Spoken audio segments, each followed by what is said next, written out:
आमाच्या विशेष बुलेटिनमध्ये आपलं स्वागत आहे। पाहूया विशेष बातमी। उघड्या नाल्याच्या दुर्गंधीने त्रस्त हिरानंदानी मेडोज परिसरातील हजारो रहिवाशांना दिलासा मिळणार आहे। पीपीपी तत्वावर हा नाला बंदिस्त करून त्यावर चार्जिंग स्टेशन उभारण्याचा प्रस्ताव तयार करण्यात येणार आहे। आमदार संजय केळकर यांनी ठाणे महापालिकेच्या अधिकाऱ्यांसमवेत पाहणी केल्यानंतर हा निर्णय घेतला। हिरानंदानी मेडोज परिसरातील इमारतींमध्ये राहणाऱ्या नागरिकांचे आरोग्य उघड्या नाल्यामुळे धोक्यात आले आहे। सुमारे 300 फूट लांबीच्या या नाल्यात एसटीपीचे पाणी सोडले जात असल्याने मोठ्या प्रमाणात दुर्गंधी पसरत असून नागरिकांचे आरोग्य बिघडत आहे। यामुळे रात्रीची झोपही उडाल्याची तक्रार नागरिकांनी केली आहे।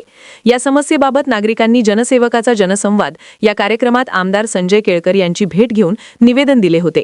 त्यानंतर केळकर यांनी संबंधित अधिकाऱ्यांशी चर्चा करून उपाययोजना सुचवल्या। त्यानुसार सोमवारी त्यांनी नाल्याची प्रत्यक्ष पाहणी केली। यावेळी स्थानिक नगरसेविका स्नेहा आमरे, महापालिका अधिकारी खंडागळे तसेच नागरिक उपस्थित होते। या नाल्यावर पीपीपी तत्वावर स्लॅब टाकून त्यावर चार्जिंग स्टेशन उभारण्याची सूचना केळकर यांनी केली। यामुळे परिसर दुर्गंधीमुक्त होऊन नागरिकांना दिलासा मिळेल। तसेच पीपीपी तत्वावर प्रकल्प उभारल्याने महापालिकेवर अतिरिक्त आर्थिक बोजा येणार नाही। या संदर्भात लवकरच प्रस्ताव तयार करून कामाला गती दिली जाईल अशी माहिती आमदार संजय केळकर यांनी दिली। साहेब, हिरानंदानी मेडोज येथील नाल्याची पाहणी करायला आले होते। या ठिकाणी हजारोने लोक राहतात आणि या ठिकाणच्या नगरसेविका स्नेहाताई आमरे हे सर्व हे जागरूक नागरिक मागणी होती आणि त्याच्यामुळे आज आम्ही पाहणी करायला आलो।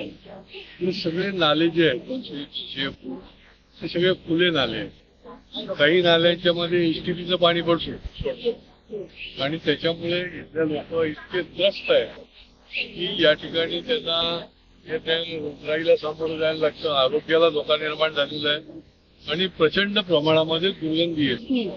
रात्री देखील त्यांना झोप उठते अशी त्यामुळे याची पाहणी केली आहे। अधिकारी बरोबर होते आणि ह्या नाल्याचा ओपन नाले त्याच्यामुळे फार मोठा प्रॉब्लेम आहे। ते क्लोज करून त्या ठिकाणी काय करता येईल एखादे आम्ही तिथे चार्जिंग स्टेशन उभं करता येईल पीपीपीच्या तत्वावर किंवा मग महापालिकेच्या माध्यमातून त्या ठिकाणी स्लॅब टाकून हे नाले जे आहे ते बंदिस्त ठेवता येईल तर आणि तरच या लोकांचं स्वास्थ्य जे आहे ते सुधारेल। नाहीतर ही सगळी मंडळी जी आहे ती या ठिकाणी त्यांच्या आरोग्याला फार मोठा धोका निर्माण करेल।